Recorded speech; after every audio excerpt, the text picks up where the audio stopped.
Okay. Hello. Good evening, and welcome to another edition of the Beauty in Us Radio right here on Awesome Guide Radio. I am your host, Nelson E. Brown, and I want to thank you all for joining in for another show tonight. Excuse me. I wanted to again just thank everybody for being here. It is January 4th, 2022. So we are in 2022. We've celebrated the holidays with our family members and friends. We've had an opportunity to celebrate the new year. And now we are smack dab in the beginning of 2022. So now everybody's in the space where they're trying to set goals for the rest of their year. So this is a time now where we're all setting goals. These may be personal goals, they may be professional goals, and they're also goals that we want to keep in mind throughout the course of the year. So a lot of us are in a space where we're setting goals, and Mr. Jean Laguerre is going to appear on the show this evening to talk about his journey in the fitness industry as a bodybuilder, a world-renowned bodybuilder, and he's going to share with us his career in bodybuilding, and he's going to talk with us about what it means to be healthy and what it means to maintain health and wellness throughout different aspects of our lives. So we're going to have this discussion this evening. I'm taking off my glasses. The glare is bothering me again. But as I was saying, we're going to have a discussion about health and wellness with Mr. Jean Laguerre, bodybuilder, world-renowned bodybuilder, entrepreneur, and he's going to definitely give us some insight about that. And he's also one of the lead mentors for Young Men Strong, which is the organization that I joined in the fall of last year that helps young men and boys. So without further ado, we're going to just jump into the discussion for the evening. Again, I hope you all enjoyed your holidays with your family members and friends. Everybody's still trying to get acclimated with the new year, and even with the new snowstorm that took place a couple of days ago. Our first flakes of the year showed up, and everybody's still trying to get situated with getting back into the swing of things and getting back to work. And some of the students are still trying to get acclimated with the school environment again after being away for a week and after having a couple snow days off. So I know that everybody's still in that mood, but I want to leave you all feeling inspired by this gentleman's story this evening, and I want to educate you all about what it means to maintain good health and wellness, and I want everyone to take a look at that from different angles.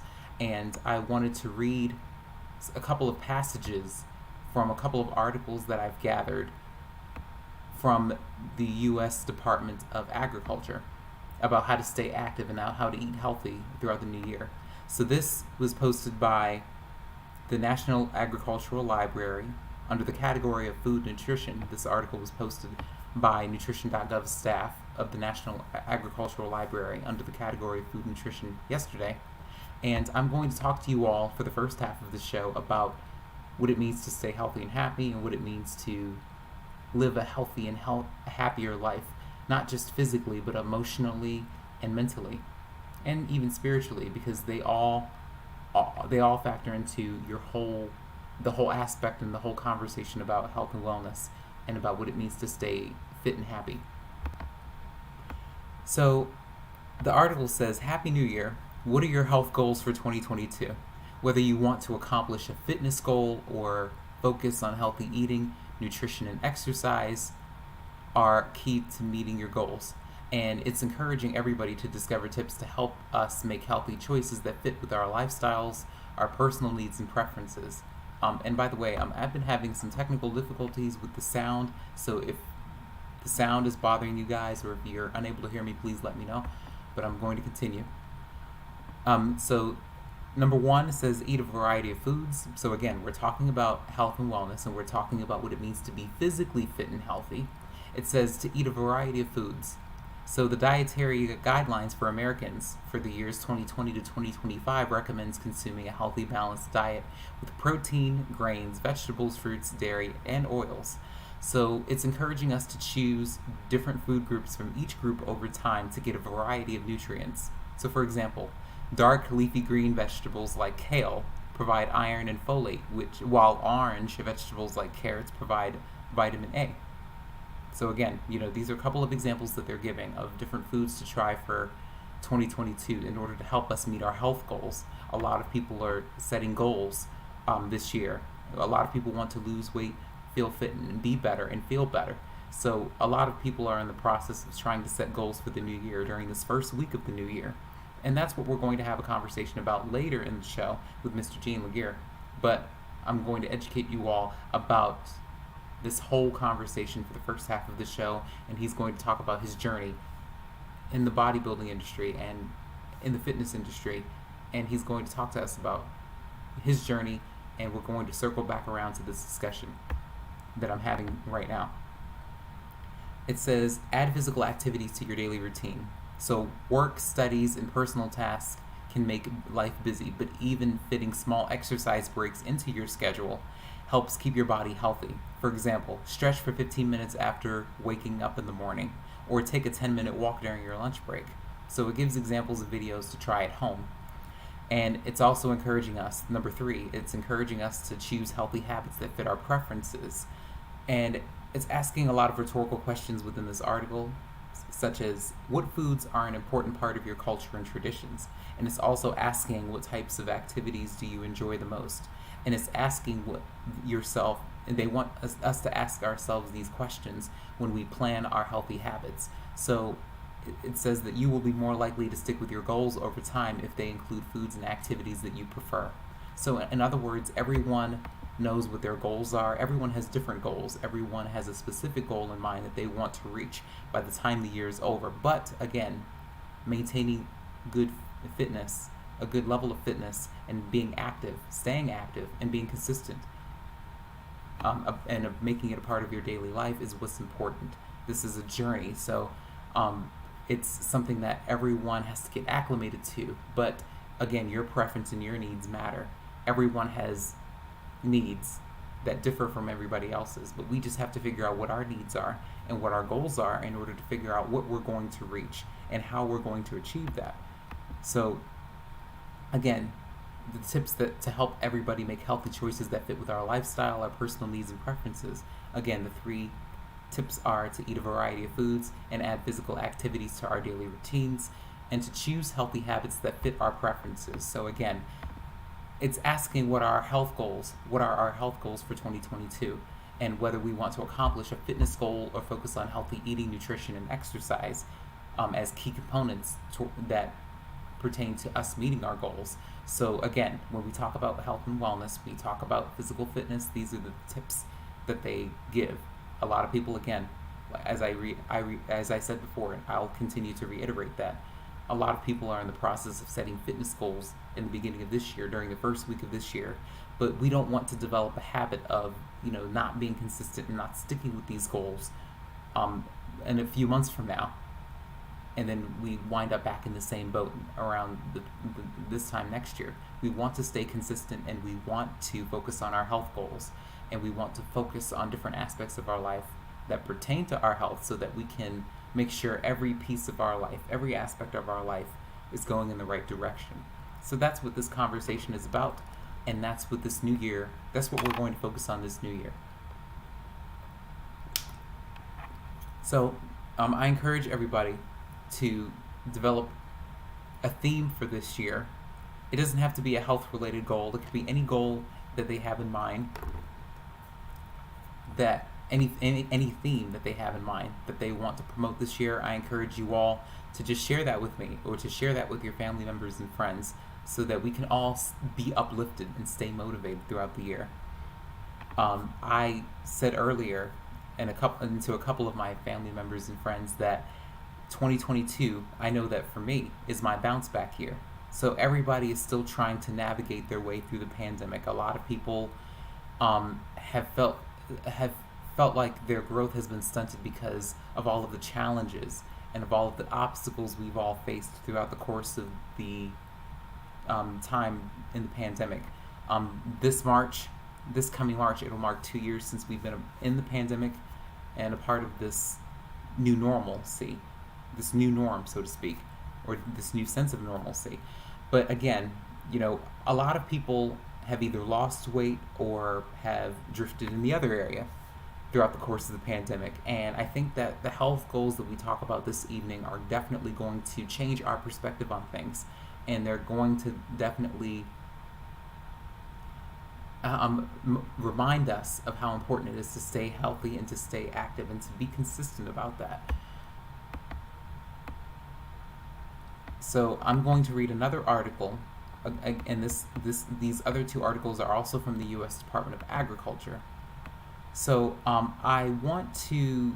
I was having a conversation with my mom. I think it could have been earlier this week, or maybe even sometime last week, about healthy foods, because both of us, we're physically fit. We exercise every day, and we live a healthy life. We shop for healthy foods. We eat our fruits and vegetables. We eat our protein.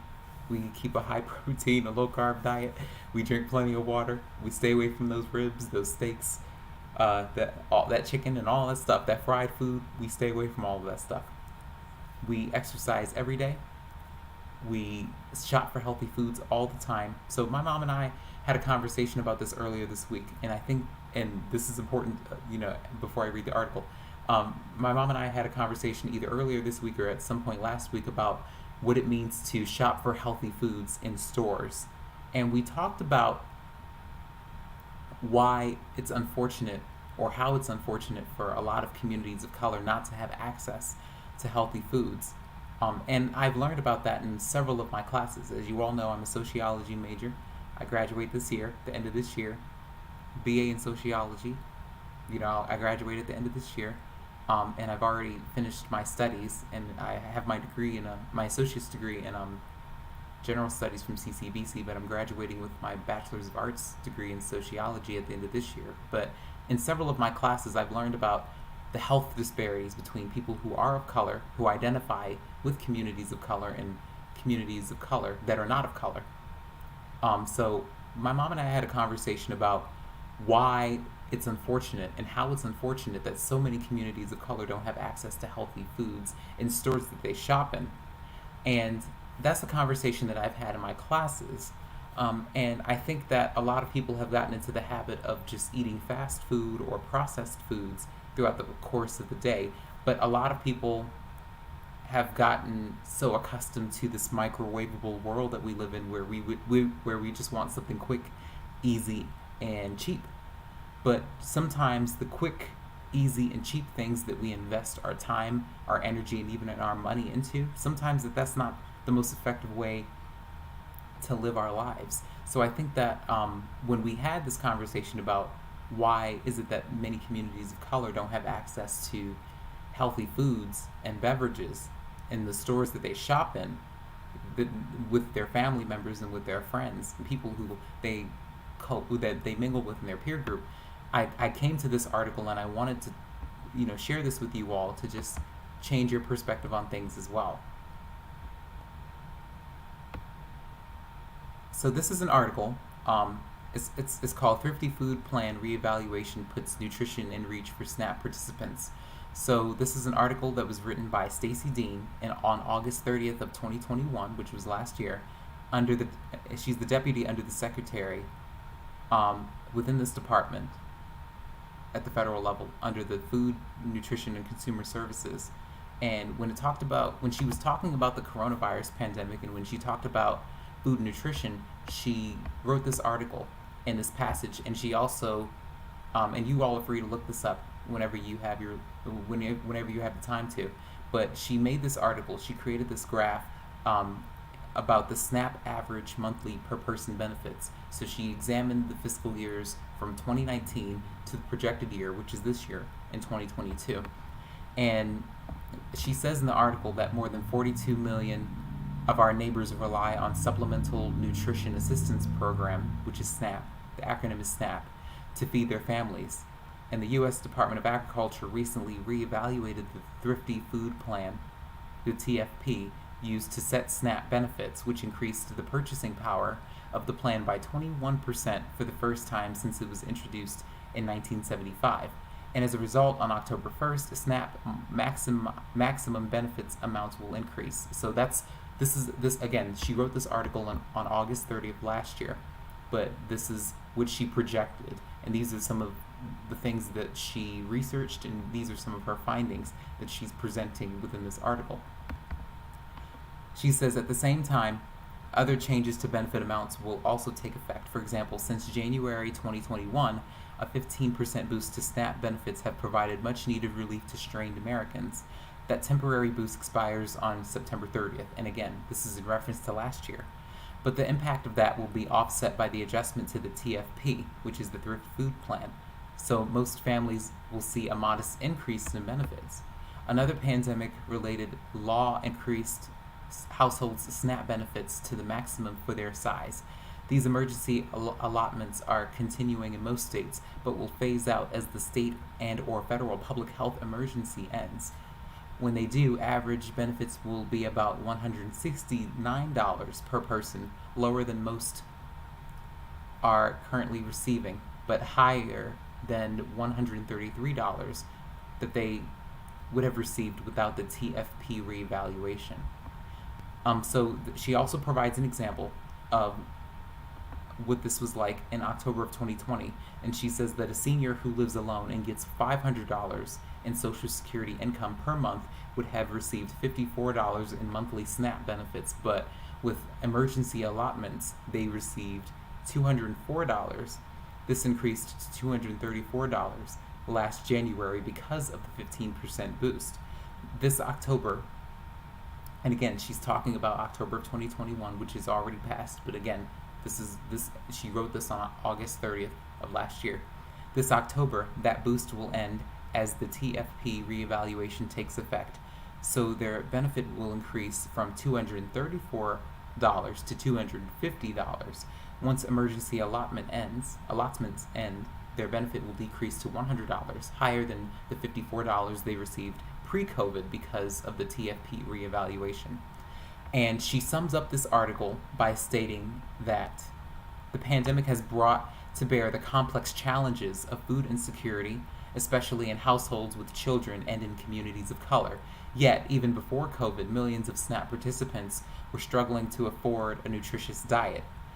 The TFP reevaluation put healthy food within reach for SNAP participants as one of many Biden administration and U.S. Department of Agriculture's efforts to build back better. And again, I am not going to talk about politics, but I wanted to share that article with you guys from the U.S. Department of Labor's so that you all can get an idea of how we live our lives and how we spend our money on food. And this is not just about food. When we talk about food insecurity and when we have that discussion, and this is the conversation that I've had with my classmates, this is a conversation that I've had with my mom recently, and this is also a conversation that many people don't particularly care for, especially communities of color. Especially throughout the course of the pandemic, in terms of figuring out how we can continue to stay active and live a healthy life, I think that food insecurity is the number one problem in our country because a lot of people don't really have access. A lot of low-income communities don't have access to the nutritious foods they need in order to live healthy lives, and that contributes to a lot of the underlying conditions that they are diagnosed with later on in their lives. Think about it. I mean, I've read reports and I've had a chance to examine different reports, and I've researched many different topics throughout the course of my years in college. I took the social basis for public and community health course in the spring of last year, and I was able to learn a lot about food insecurity and what the health-related issues were, especially for communities of color, and why they exist. So when we talk about food insecurity, we have to think about the low-income communities who don't have access to nutritious foods. And why is that? It's because they don't have access to stores that provide them with the healthy fruits and vegetables and protein that they need, and every part of the food pyramid. So a lot of people, yes, thank you, Miss Martha Barnwell, for tuning in. Organic and natural food coops, we all need to join. I'm the warm months. In the warm months, I think she means we need to create the gardens. Absolutely, and thank you for chiming in, Miss Martha Barnwell. I think you're I think you're new to my broadcast. I don't remember seeing you, but thanks again for tuning in. And again, this is important for us to know because, again, when we talk about food insecurity and when we talk about living a healthy life, we have to think about the low-income communities who don't have access to stores that provide them with healthy foods. And when we talk to Mr. Gene, yes, thank you, Miss Martha, again for tuning in. But when we talk about healthy foods and when we talk about natural foods or organic foods, we have to think about how we can provide that to communities that are considered to be low income from a socio-economic standpoint. But we also have to think about how we can provide these needs, how we can help fulfill the needs of communities who are struggling. It's not just during the pandemic, but anyway, there are families that have struggled with this even before the pandemic was even thought of.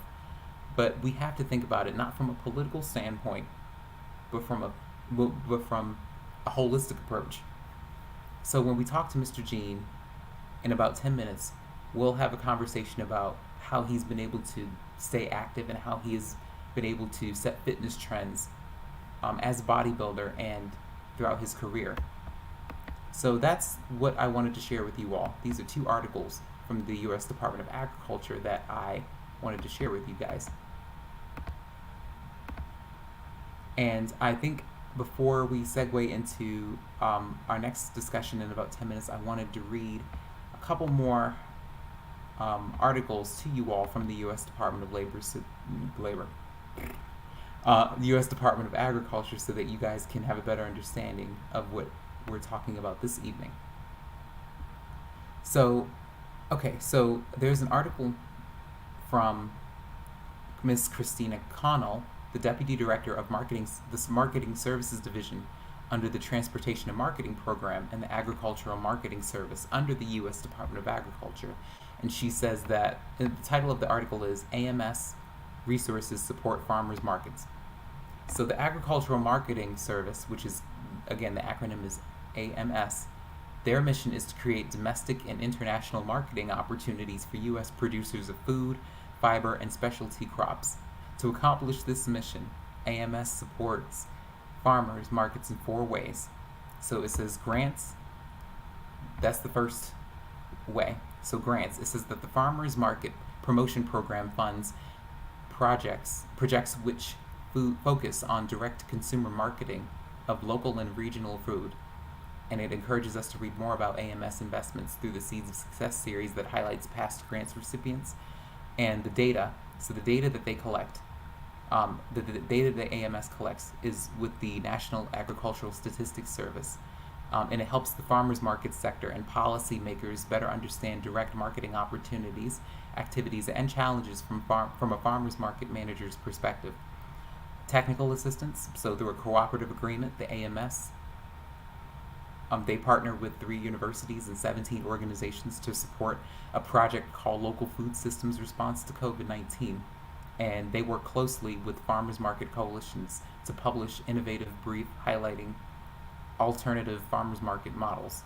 And so that's so that the farmers markets can adapt during the pandemic.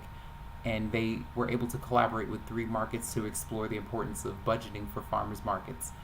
So these are the 3 ways that they have, these are the 3 ways that they support farmers. The Agricultural Marketing Service, this is how they support farmers. And the last way is through promotion. Hello, Miss Breezy, thank you for tuning in to tonight's broadcast. And just in case you are tuning in for the first time, or if you're hopping in a little late, we're having a conversation about fitness goals, how to set healthy goals for a healthy new year. And Mr. Gene Laguerre is going to appear on our show in about 6 minutes so that he can talk about his career as a bodybuilder and as an entrepreneur, and he's going to be able to talk to us about how he's been able to set fitness trends in his career. So we're talking about living a healthier and happier life in different aspects, not just physical. We're not just talking about physical health, but emotional, psychological, and spiritual health. But as I stated before, promotion is the last way that they help, that the Agricultural Marketing Service helps farmers. So they host free farmers market directories, and from customers looking to buy fresh local foods for their families to market managers doing research. The local food directories can quickly identify nearby suppliers of local food. So again, this is another article that I wanted to share with you all to talk about the Agricultural Marketing Service's mission to create domestic and international marketing opportunities for U.S. producers of food, fiber, and specialty crops. But I also wanted to have a conversation about food insecurity, which is what I did for the first half of the show, and the ways that we can help low-income communities have more access to, provide them with more access to nutritious foods from stores that can provide that. And again, as I stated earlier in the broadcast, a lot of people have gotten accustomed to living sedentary lives and living in a microwavable world where everything can be done with the snap of a finger or in a microwave or quickly. Everybody wants something that's quick, cheap, and easy. And that's not always the most effective way to live our lives, especially as it pertains to our physical health, because we are later on, we suffer, we expose ourselves to a number of underlying health conditions that can definitely weigh on us. And that's not something that everybody wants, and that's not something that we all look forward to. So again, when we talked about food insecurity during the first half of the broadcast, and when we talked about why and how it's so challenging for communities of color to live healthy lifestyles, and why there's such why there are so many health disparities between communities of color and communities that are not of color. And when we think about, again, why low-income communities don't have access to markets that provide fresh fruits and vegetables and protein and healthy options for people, we have to think about it from a holistic approach and not just from a political standpoint. Oftentimes, excuse me, people think about ways to stay active. People think about ways to stay fit and healthy. And this is a conversation that everybody needs to have with their children and with their family members and friends, because we're all in this journey together. All of us are capable of being healthy and happy and staying consistent with our health goals and with our fitness journeys. But we all need the tools in order to be successful. And I find that a lot of people don't really have the tools to not only lose weight, but also to stay consistent and to maintain good health and wellness, because when you're strong and empowered physically, it's going to transcend. And excuse me. And on that note, he's waiting here in the room, so I'm going to see if I can add him to the broadcast and introduce him. But in the meantime, I just want you all to just think about all of the things that I discussed during the first half of the broadcast. And I wanted you all to just have an opportunity to look at this from a holistic standpoint and think about how you're going to set your goals for this year and how you're going to stay consistent with those goals. Because it's very imperative that we do, because we don't want to fall into the same unhealthy pattern of setting goals but kind of allowing it to fall off the wagon when we don't get the results that we expect the first go around. So it's very, very this is a conversation that we needed to have.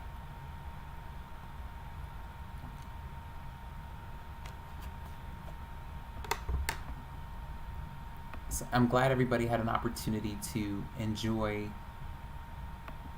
their holiday season again. I'm glad everybody had an opportunity to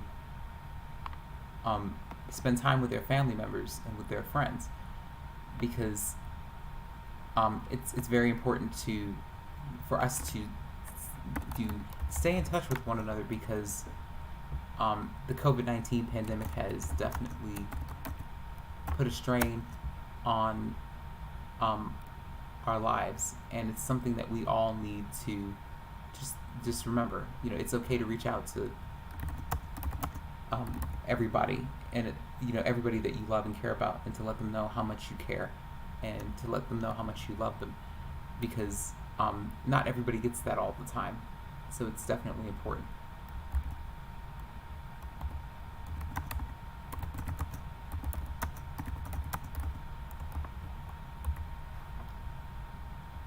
Okay, so we seem to be having some technical difficulties here, but Mr. Gene is going to join us momentarily to talk about his career as a bodybuilder and how he's been able to make an impact in the fitness industry. But I wanted to share a couple of more things with you all before we begin. Let's see. Oh, here we go. Farmers Market food safety tips. So if he's going to join us, I think it would be best for us to save that for another date or to read it now.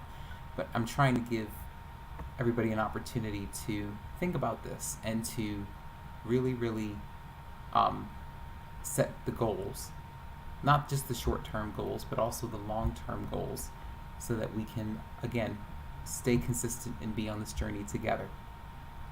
Because we all are trying to work on something. We're all a work in progress, and nobody's perfect. Here we go. So a nutritionist, Chantal Oye, I think that's her last name, Oye, is Chantal Oye, from the U.S. Department of Agriculture's Agricultural Marketing Service, posted an article on October 29th of last year about farmers market food safety tips. And I think that the food safety tips are what we need in order to figure out how we can take care of our fruits and vegetables and how we can support people who work as farmers and people who are hardworking people within that industry. Okay, so we seem to be having some trouble. So I'm going to carry on with the show. I'm not sure what the issue is, but we've been experiencing some technical difficulties this evening with with the technology. So again, just bear with us.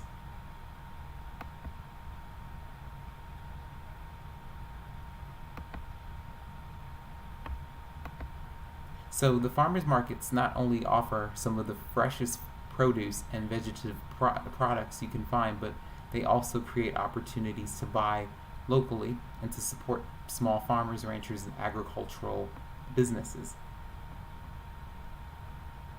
As you explore farmers markets in your area, it's important to keep food safety to the top of mind. So it also talks about the germs that can cause foodborne illnesses that can grow rapidly in temperatures between 40 and 140 degrees Fahrenheit.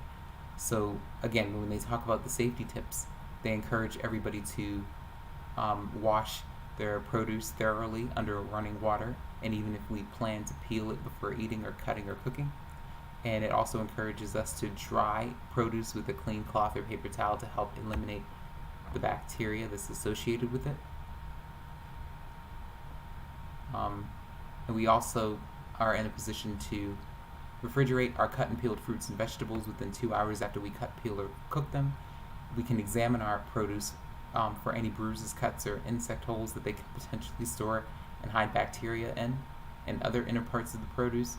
And when we buy perishable items, we can store them as soon as possible, and that they should not remain in hot weather for more than an hour, and they need to be held at room temperature for no more than 2 hours. So these are some of the tips that they give and that she's given us. So I'm not sure if he's going to be in a position to hear me or see us, but let's see. So Mr. Gene, are you there? I'm trying to, again, bear with us, everybody. We've been experiencing some technical difficulties with the technology. So again, bear with us.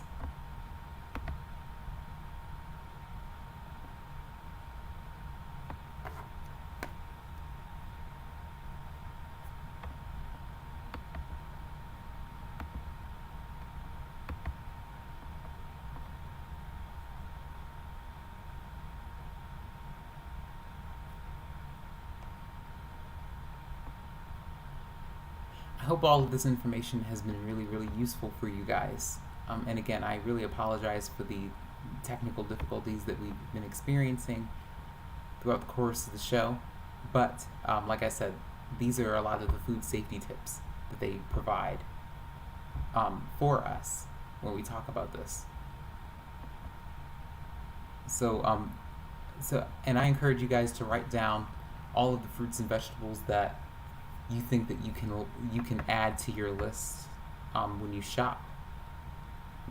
Excuse me. It is more expensive to eat healthier and to live a healthier lifestyle, but you can live longer and feel better mentally, spiritually, emotionally, and physically. So these are just things to keep in mind.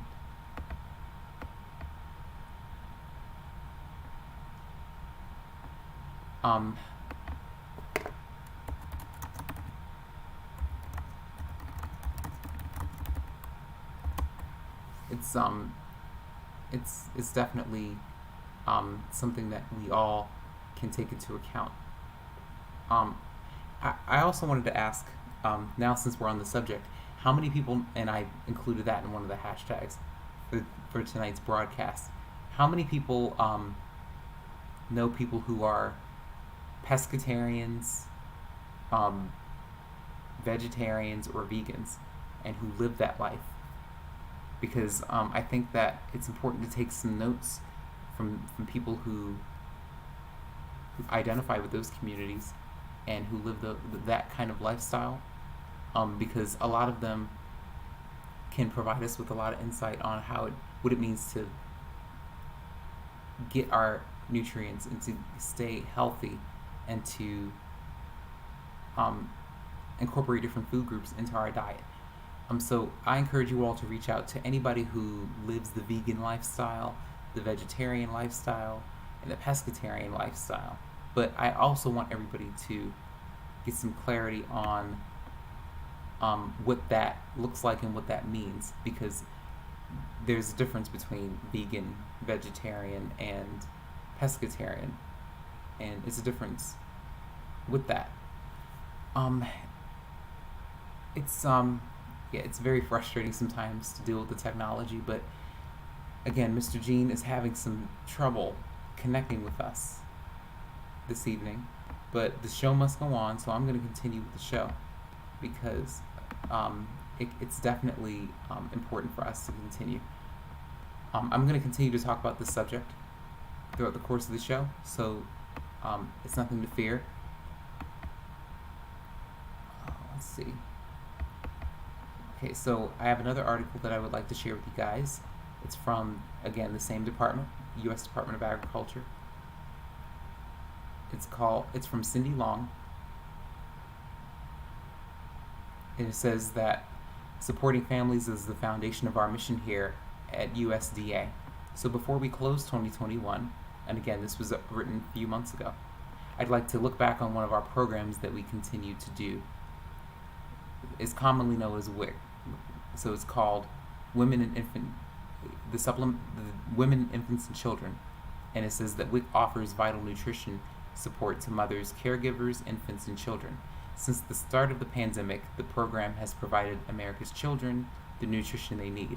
USDA recently released a report on how our program partners leveraged the COVID-19 flexibilities to pivot and continue serving participants. For example, 99% of all WIC local agencies conducted certification appointments remotely, up from 12% prior to the pandemic. Okay, alright, so,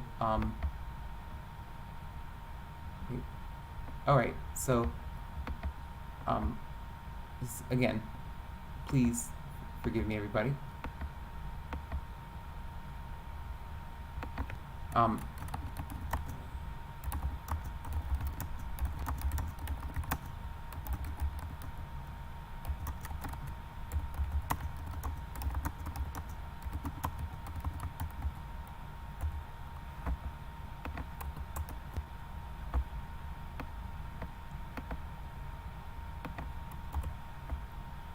Okay, so I'm communicating with Mr. Gene. So I'm trying to see if I can add him on. We only have 20 minutes left in the show, but I really want to um, give him a chance to talk about the work that he does within this industry. So he says that he was in the waiting room and he can see and hear me, but we can't see and hear him. So I'm going to figure out how we're going to work with this. But bear with us, you guys. Please bear with us. But I'll read the rest of the article and I'll see what we can do. Okay.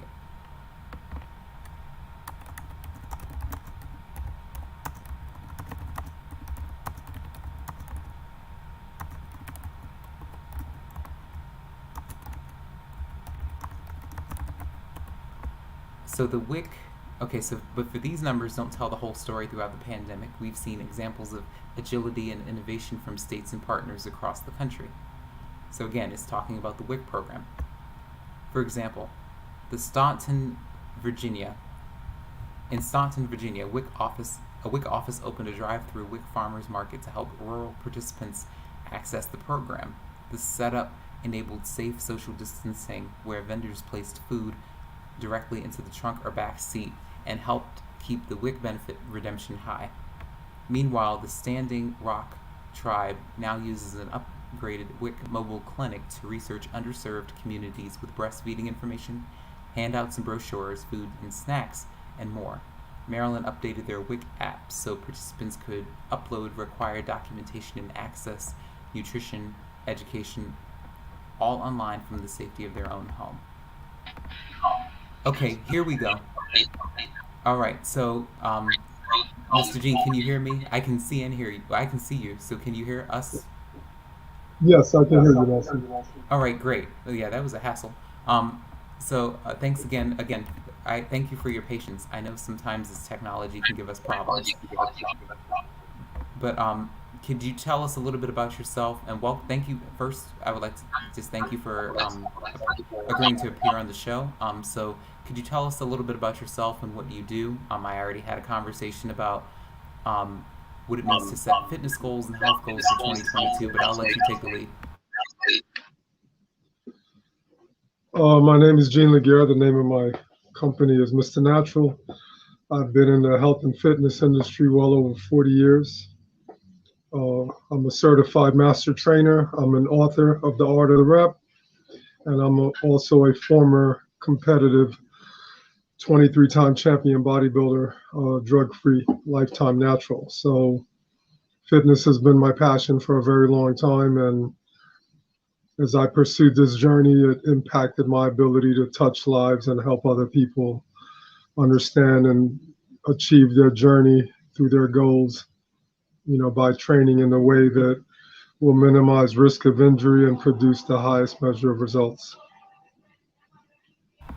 Yes. Thanks again for appearing on my show.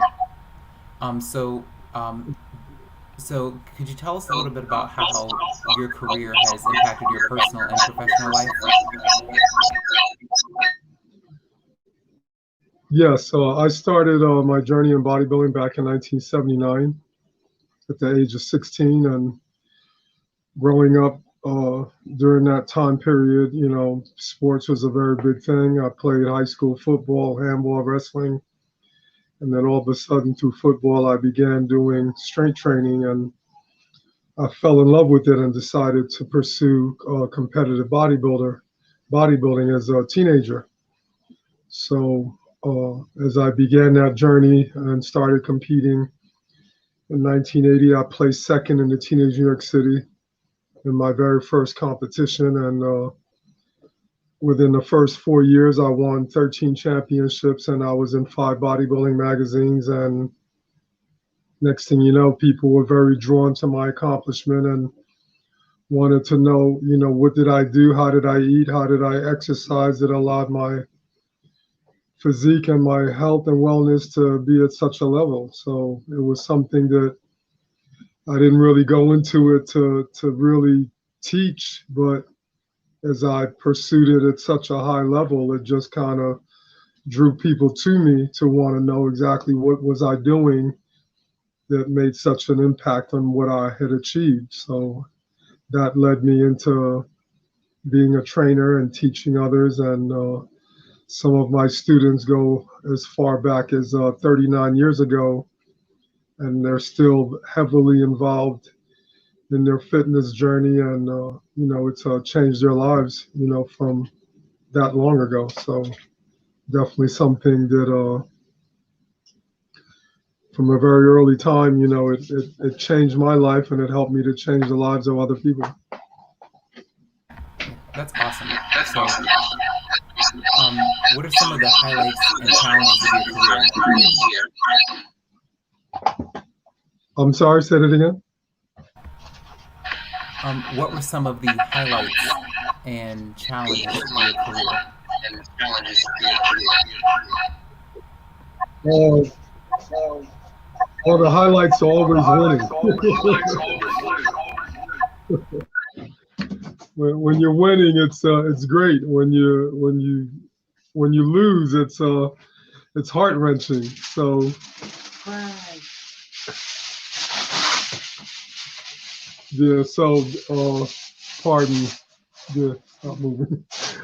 So during that period, the highlights obviously was having so much success at a very early period, and seeing yourself in a magazine when you're only 18, 19 years old, and all of a sudden you can grab a magazine that you would purchase every month, and then all of a sudden you're seeing your picture in it. So that's a pretty amazing thing when you're that young and you're doing something for such a short period of time, and you have that kind of success with it. Please.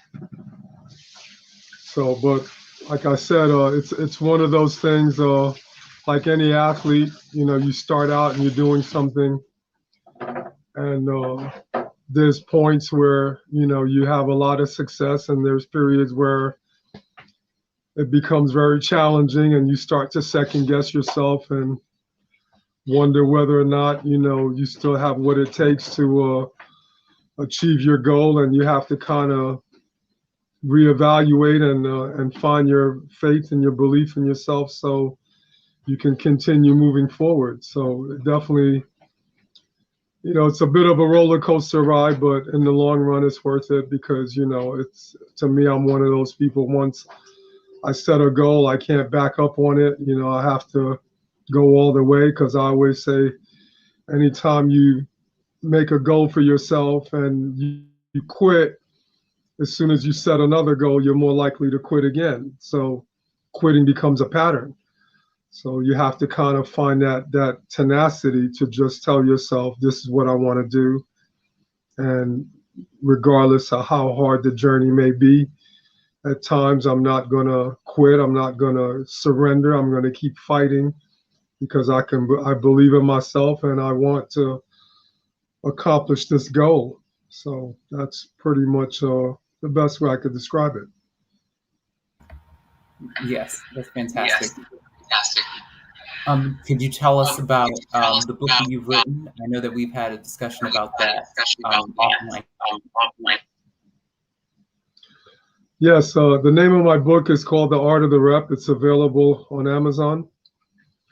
It was something I've always wanted to do, because obviously when you achieve such measurable goals, it's something that was so challenging and it took so much of you to accomplish it. You feel like you have a story to tell, and I thought to myself, there's a lot of people that could find knowledge and inspiration from my journey. So what better way to do that than to write a book telling the whole story and sharing my methods of training to help inspire others to understand, what their level of potential is in their own journeys, and to understand that fitness is something that doesn't have to seem like it's so difficult, and because people start out and they feel like they're so far away from where they want to be. But at the end of the day, it's all about consistency. Once you start doing it and you keep working at it, whether it's every day or every other day, you're bound to start getting better. And then before you know it, as the months accumulate, you start making a significant amount of progress from where you started. And now you start to really see your potential. And then you become more inspired to keep going. And that's basically what it takes. You can't, that's why being inconsistent and starting and quitting and then restarting, that doesn't work. It's like going to school. If you could go to school and get your degree in 4 years, that's optimally what you want. But if you decide you're going to take a semester off or a year off or 2 years off, then it could be 10 years could go by and you still didn't get that 4-year degree, because every time you start, you find a reason to stop and you're just inconsistent. So anything that you pursue in life, you got to always understand how important it is to be consistent, because that's what's going to really impact you achieving this goal. Any other way, it's just not going to happen.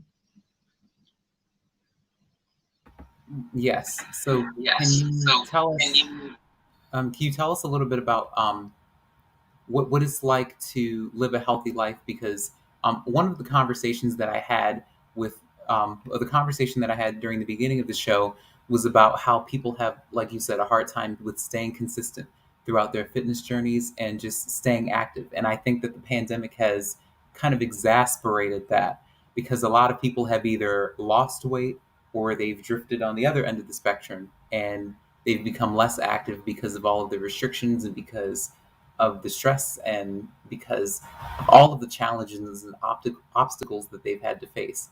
And I also had a discussion, and I read a couple of articles from the U.S. Department of Agriculture about a lot of communities, especially communities of color, who do not have access to healthy foods at stores that are supposed to provide this to them. A lot of low-income communities um, don't have access to healthy foods, and a lot of communities of color have, well, a lot of there are health disparities that exist between communities of color and communities that are not of color. So what are some of the ways that people can have access to nutritious foods and beverages so that they can have a better chance at maintaining a good health and good fitness and just being physically fit and feeling that way inside and out, between their mind, their body, and spirit, and mentally and emotionally, spiritually and physically. So, because I know that, when you're strong and empowered physically, it transcends into different areas of your life. So, what is your advice for people who have a hard time trying to figure out what to do or how to move forward? Because again, a lot of people are right now are in the stage where they're trying to set goals for 2022, but towards like April or May, those goals kind of fall off the wagon, and a lot of people kind of forget about them, and they kind of and they find themselves in a position where they're right back where they started.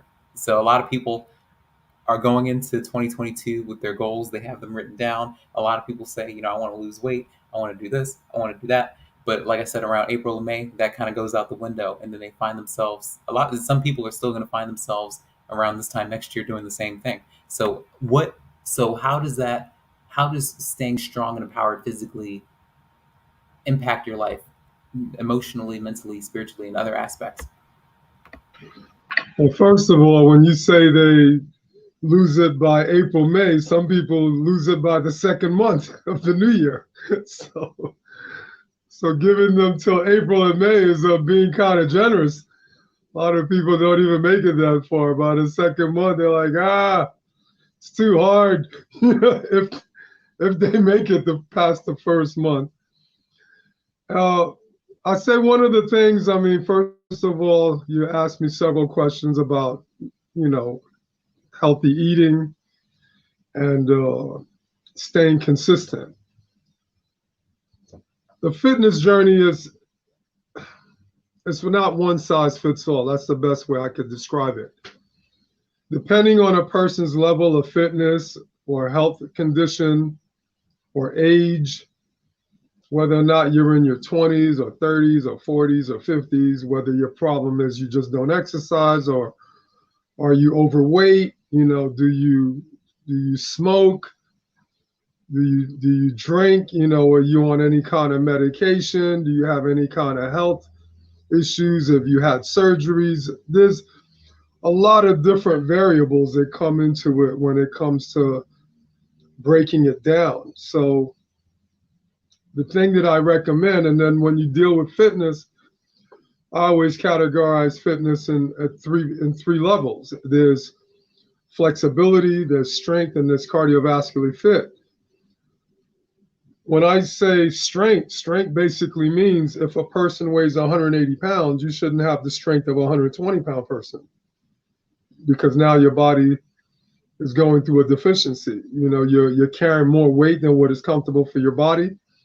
Your muscular structure cannot accommodate the amount of weight that is supporting. Therefore, it'll create stress on the heart, the joints. Cardiovascularly fit, that's simple. Let's look at going to the mall. How many people have ever been to the mall and the escalator broke down and you had to go up the steps? Most people never go up the steps. They always use the escalator. So as soon as they got to go a flight of steps, it's like they're climbing Mount Everest. All of a sudden, they're struggling to go up those steps. And when they get to the top, they need to sit because they're exhausted. The people that you see that are fit can basically run up those steps. And as they get to the top, they just go about their business and do what they got to do. And they're not even out of breath.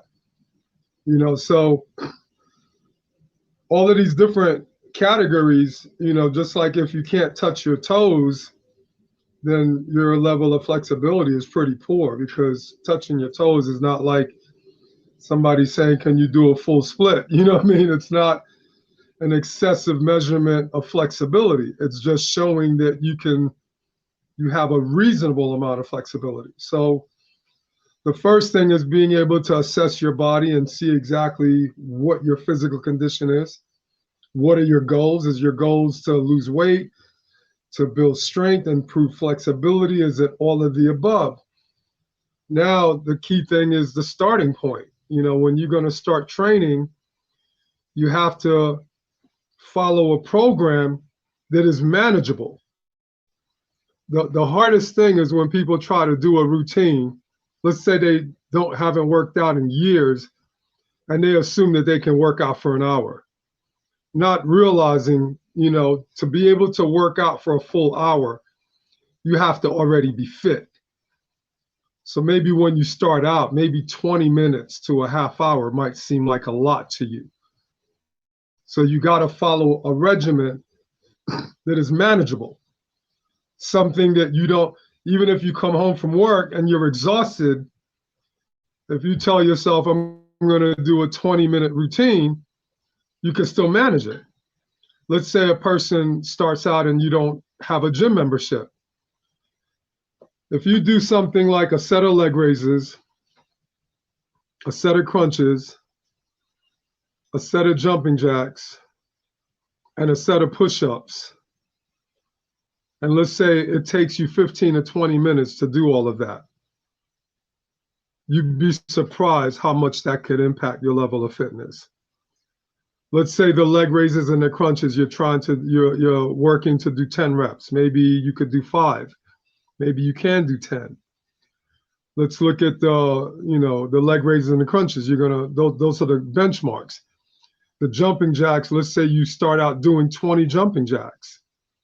And maybe with the push-ups, your goal is to be able to do 10.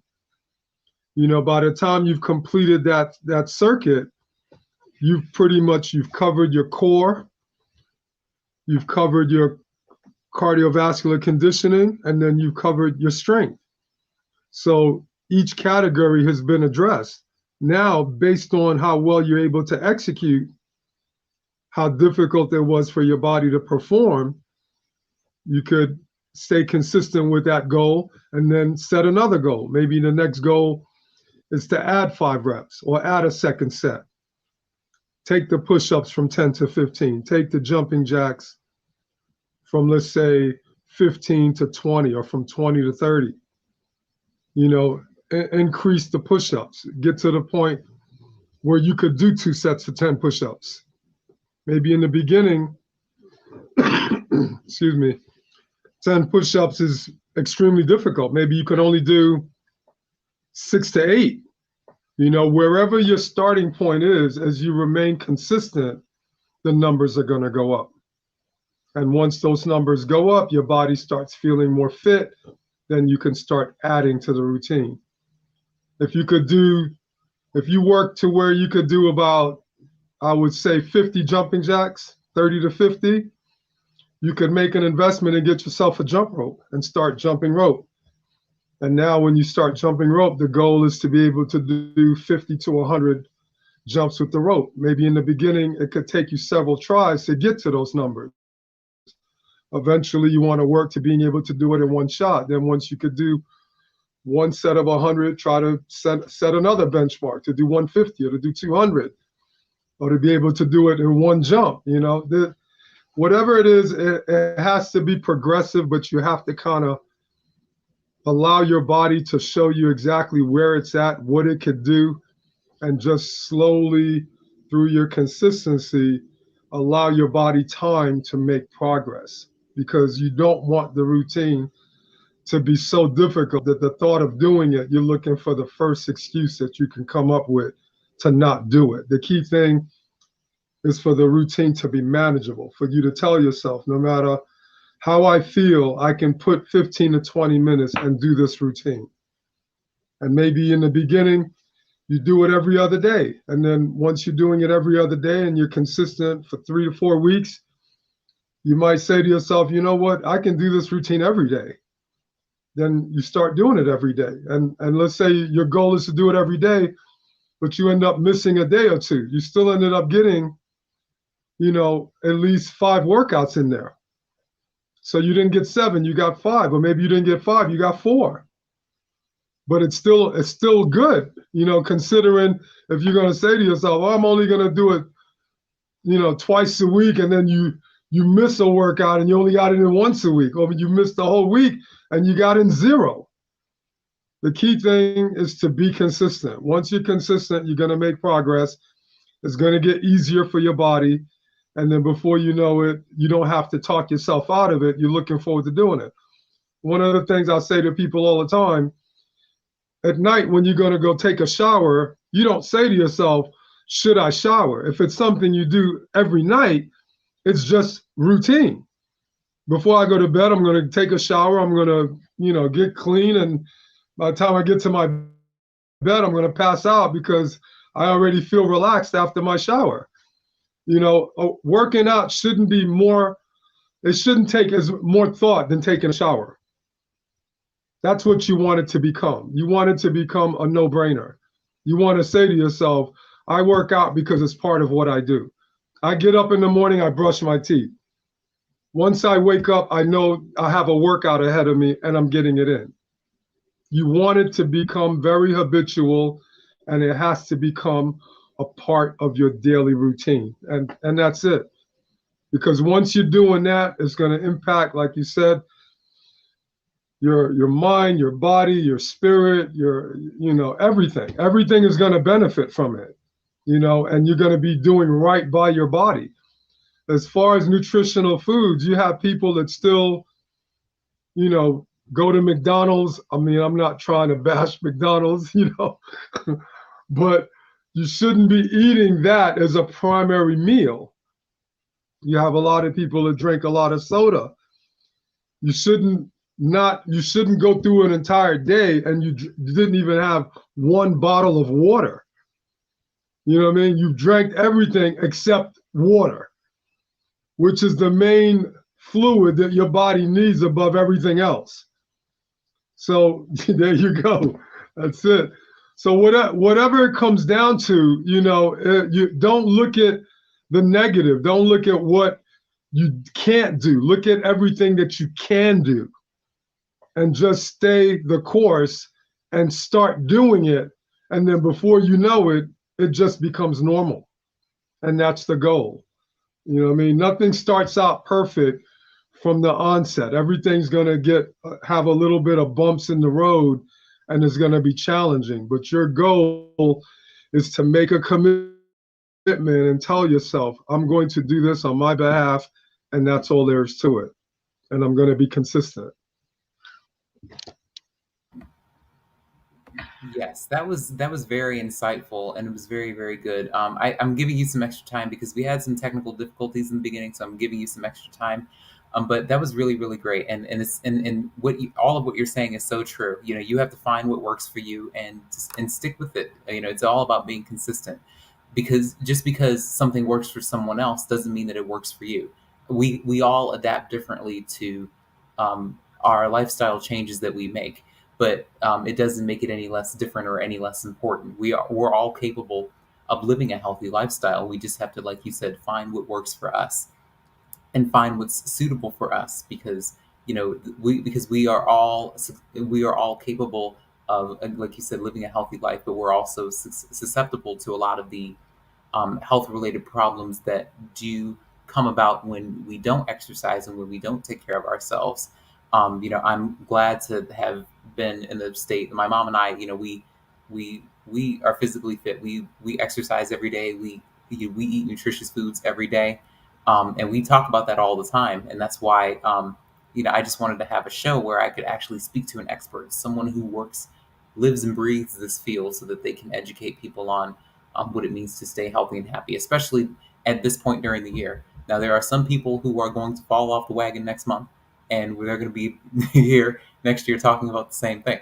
But there are some people that really want to make a difference, you know, in their lives, and they really want to, you know, share this experience and talk about this with their families, so that they can have other people join them in the process, because it's, you know, it's a lifestyle change, but it's also something that you can motivate someone else to do. You should not look at it as a chore. You should look at it as something that's, like you said, a part of your daily routine, something that you get up and do every day. It should become second nature after a while, once you do get accustomed to it. So that's really, really great. So what my last question, and my last two questions before I let you go. Um, so what advice would you give to a young person who's interested in pursuing a career as a bodybuilder, or as someone, you know, who could be like a fitness expert or personal trainer of some sort, someone who's a young person who's interested in pursuing this type of career, and how can people reach you if they want more insight and advice on how to stay fit and healthy? Well, I'm all over the place. On Instagram, my Instagram page is Mr. Natural USA Bodybuilding. On Facebook, Naturally Fit. On YouTube, Mr. Natural. I have a website, mrnaturalbodybuilding.com. So anyone pursuing this, I would say take pride in what you do. Meaning, don't pursue it just because it's an opportunity to make money, and you feel like, hey, you know, like I'm in decent shape, you know, like I can charge these people like, you know, $50 to $100 an hour, and if they look at me, they'll pay it because I look in better shape than they look. It's gotta go a lot deeper than that, and you gotta understand that the body is a very complex piece of machinery, and it's not about just you understanding your own body, but it's you being able to understand another person's body, whether the person is your age, or you happen to be a male and that person is a female, or that person is 10, 20, 30, 40 years older than you, or 50 years older than you. You have to do your homework. You have to really learn your craft. You know, that way, you know, when you work with somebody, they're in good hands. You're going to be compassionate with them. You're going to be very knowledgeable, because sometimes people, when they want to get in shape and they have no idea what their body can or can't do, they want to attempt to do things that they're physically not ready to do. And when that happens, you're the person that stands between them and injury. So you got to be able to look at them and say, look, I understand this is your goal, but we're not there yet. You know what I mean? I know you'd like to attempt this, but we have to work more on your core. We have to give ourselves a little bit more time, because physically you're not ready to go to this place yet. Just like when people say to me, They say, oh, should I train like 3 or 4 times a week instead of twice a week? And I said, let's start with twice a week and let's give your body some time.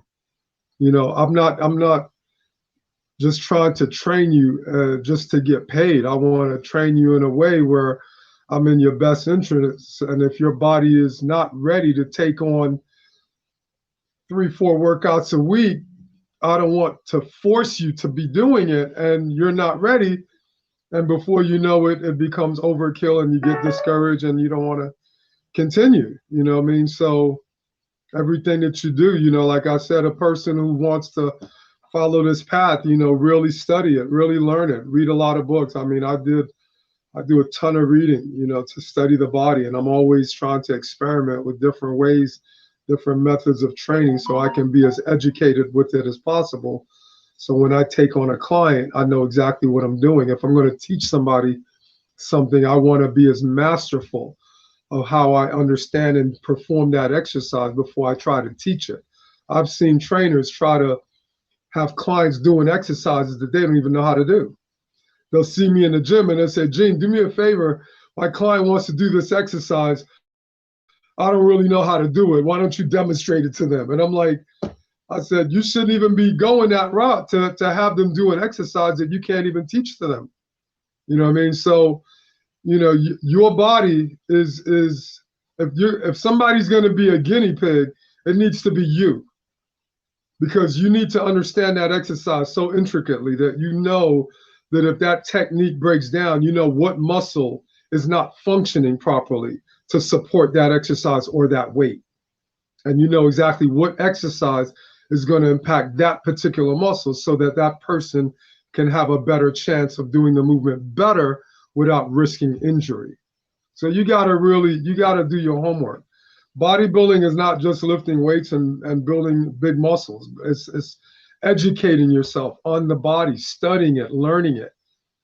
Just like I was doing a full split from the time I was 20 years old because I was fascinated with flexibility, whether it was people that were dancers or martial artists, anyone that was flexible, I looked at it with such admiration.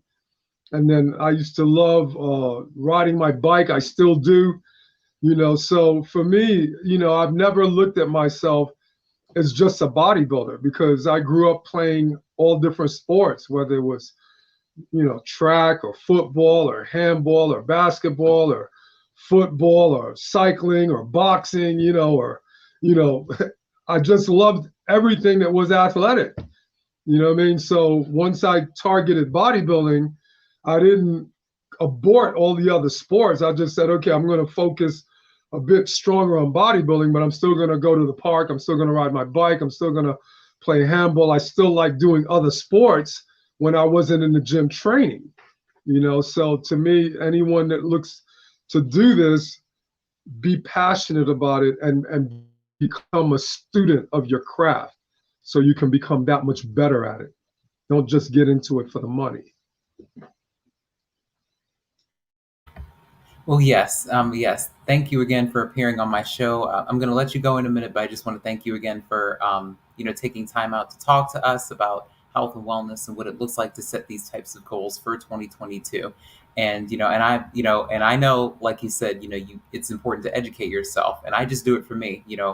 I know it's not for everybody. Becoming a fitness expert and a bodybuilder or a personal trainer and just investing in this field is not for everybody. I just do it for me, just to stay healthy and happy on my end. But I know that I'm not about that life, that bodybuilding life. So I'm not even going to try to even do that. I just do it for me to stay fit and healthy. So I'm going to continue to drink my water, eat protein, stay away from too many carbs, eat my fruits and vegetables and do everything else I've been doing so that I can continue to look this way, 30 years from now, no drugs, no alcohol or anything like that. So, so again, thanks again for appearing on my show. And again, I'm glad we were able to talk. Well, thank you for having me, Nelson. It was a pleasure. Yeah. So I'll see you next time. Great. Thank you.